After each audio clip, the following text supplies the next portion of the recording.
can I just say one thing firstly? I love the name Eat Sleep Boxing Repeat. Welcome back to ESBR Boxing's YouTube channel. Delighted as always to be joined by Danny. If you enjoyed this video, please subscribe to this channel if you haven't done so already.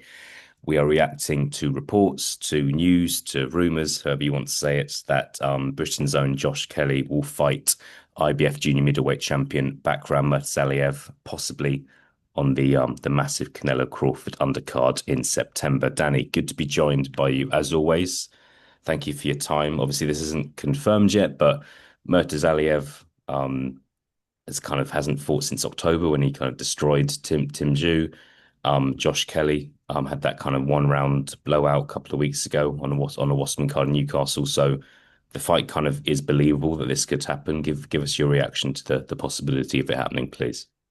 Yeah, cheers, Elliot. As you say, not confirmed, not officially announced, but Lance Pugmire, usually a pretty reliable source in the boxing journalism side of things. So I'd be inclined to believe that there are at least pretty advanced talks for the fight to happen. And it's a fight that I quite like. You know, on the face of it, you would have to make Josh Kelly a considerable underdog, given, as you allude to, what Murtazaliev done to Tim Tszyu with the perceived sort of fragilities and frailties that Josh Kelly does have. But in a sense, it's good for both men because I think it's quite telling to the nature of the business of boxing that after that performance he put in against Tim Tszyu, Murtazaliev's not had a fight. Tim Tszyu will have fought twice in one headline fight and one co-main in a massive card since, whilst Murtazaliev, the man who won the fight in such convincing fashion, hasn't seen a date. So it's good for him. Josh Kelly is a name that will bring eyeballs to Murtazaliev in the UK side. And for Josh Kelly, I was getting really tired and really bored of these tread and water fights. You know, that one last time out against was he Moldovan, Romanian, something like that. That was the worst of the lot.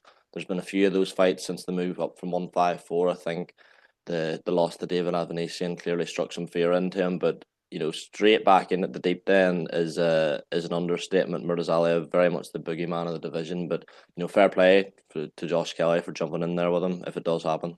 Yeah, for sure. Like I think, look, I'll be honest, it was that last fight Josh Kelly had in Wasserman, it was pointless because we all knew he was going to win. It was just debate: is he going to win on points, or is he going to win by a stoppage?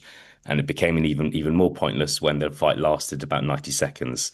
So it was a bit of just a real non-event on a Friday evening. I've got a couple of questions for you, Danny. Does it concern you that you had that win against Ishmael Davis last year? Ishmael Davis was a late replacement opponent. The fight was actually ends up being quite close on the scorecards.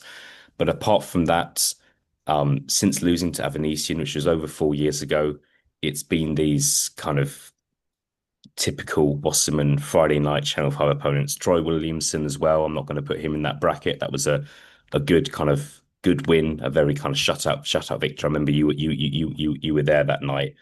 But does it concern you that Josh Kelly is going from fighting the likes of Flavius B, Placido Ramirez to arguably the best in the division in Murtazaliev? Should he really kind of had a fight in between?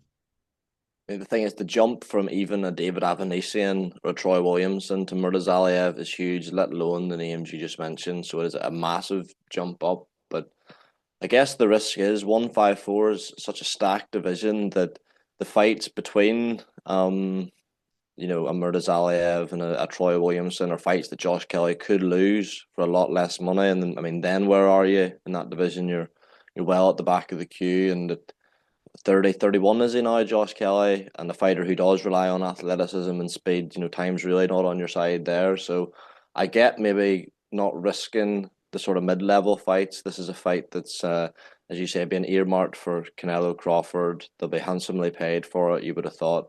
But in terms of what would best prepare him for the fight itself, then yeah, it's obviously not ideal going from Flavius Bay, who is a nightclub owner, I believe. I saw that on social media soon after the fight, to Murtazaliev. Yeah, I mean, look, it sums things up. He's fighting people who probably wouldn't win an English title to someone who's world champion. And I think Murtazaliev, unless you're kind of a real hardcore fan, I think he's a bit of an unknown quantity up until a couple of years ago. He's actually a year older than Josh Kelly, but I feel like up until he kind of beat Jack Culkay to become world champion, I don't think that I don't think a huge amount of people were aware of him, but people most definitely are now. So it's been a shame he's been out of action since October. Just a couple more from me before I let you go, Danny. How much of a chance do you give Josh Kelly here? Is it just a case of it's just you give him no chance, it's not going to happen? Do you actually think this could be competitive? How much of a chance does Josh Kelly have of actually pulling this off? I do make him a very big underdog. I mean, you can never say a fighter has no chance. We've saw huge upsets in the past, but it's very difficult to see a path to victory for him in this fight. I mean, he's not a puncher at 154, despite what some of the early stoppages he's had against overmatched opponents might lead people to believe.